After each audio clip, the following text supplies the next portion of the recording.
Hello mga auntie, karon maghimo ta og chicken popcorn ala Taiwanese style. So ato ang i-prepare ang chicken. Kani siya nga chicken mga auntie kaysa paara ni siya dapit o dan hibas sa bukton basta muuna na siya kol nanggi pat dry o gamanan ako na siya hugas mga auntie. Of course atuan na siyang limpyuhan sa wet tissue para mag-dry siya. Pat dry gani bugo ka. Okay mga auntie, atuan na ni siyang pat dry. Inighuman na mga auntie, atuan na siyang isulod sa bowl. Kaya inighuman, of course, limpihan na to ang bowl day. Kaya kinahanglan na to na siya o kanang uga. Okay, butang na to tanang chicken di anha. O pagkahuman, atuan na dayon siyang isugod o marinate. Butang na to siya, of course, 5 spices powder mo na ganahan sa mga Taiwanese people. O sunod na ito ibutang ang white pepper. Bana-bana ra na siya mga auntie. Di mo kinahanglan takson o magic sarap. Mawala siya ang lami. Depende sa inyo ha mga auntie noon sa inyo hang gusto. And then kani sugar mga auntie. Butangan ako siya gamay.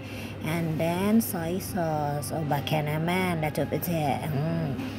So gamay lang mga auntie atong ibutang no. Mga tulang na siya. Then pagkahuman atuan na din na siyang i-mix well mga auntie. O leave it until mga 1 hour or 2, ikaw na bahala kay para musunog ang iyang flavor. After that mga auntie, himulan din na siyang ihimas-himason. Ayaw ka bala ka mga auntie kaya nang hinaw ko.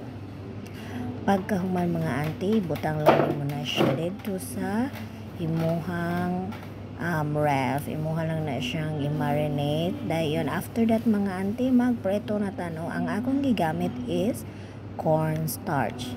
Ay, ano sa gito? Dili mga auntie, tapioca powder dito akong gigamit mga auntie, dili cornstarch. Pero pwede gyapon siya cornstarch mga auntie kung wala kay tapioca powder. And then ako ang tips bitaw mga auntie no para dili mahugaw ang imuhang finger licking. Ibutang nimo na siya tupperware nga na ay taklob. Pagkahuman mga auntie, imuha na siyang takloban og shake. O diba? Dok-doko nimo para ang powder maubos og tan-awa mga auntie.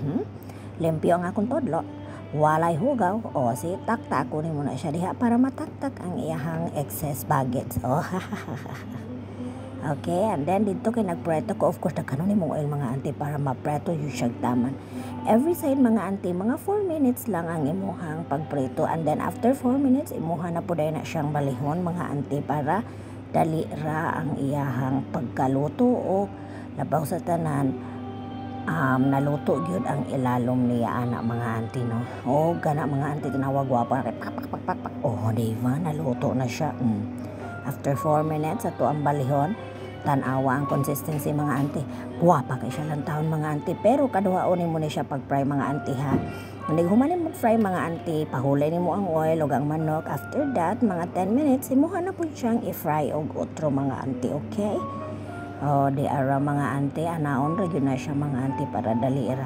Upuan human na pud ana mga auntie, baliho na pud nato na siya mga auntie kay mahuman ng 4 minutes, okay, bale. Tanawa ante. Tanawa. Guwapa kay naong no. Manda ka diha. Guwapa kay siya mga auntie. Ana ra gyud na siya mga auntie. Okay, na after that human ang 4 minutes ato na siyang habwaon og ang tips po mga auntie, ayaw siya ibutang og kanang tissue nga kanang imuhang kuan para ma-prito bitaw. Then kana ay prito sa to basta mo na to. Then pagkahuman ang basil ang sekreto ato mga auntie, giprito na ko siya dahil ipagkahuman ibutang liha. Butangan atong Ajinomoto og imong takloban og imo na po siyang i-shake mga auntie. Let's say kapuya dahil voice over oy. Di ara da. Open na ko siya mga auntie. Panang mauna na siya mga auntie. Og daara ang resulta check. Presentation check. Okay, di ba ta kay ngog dili lang mga auntie kay nahurot man. Labin lang duha. Di ba? Maura to mga auntie. Bye. Salamat.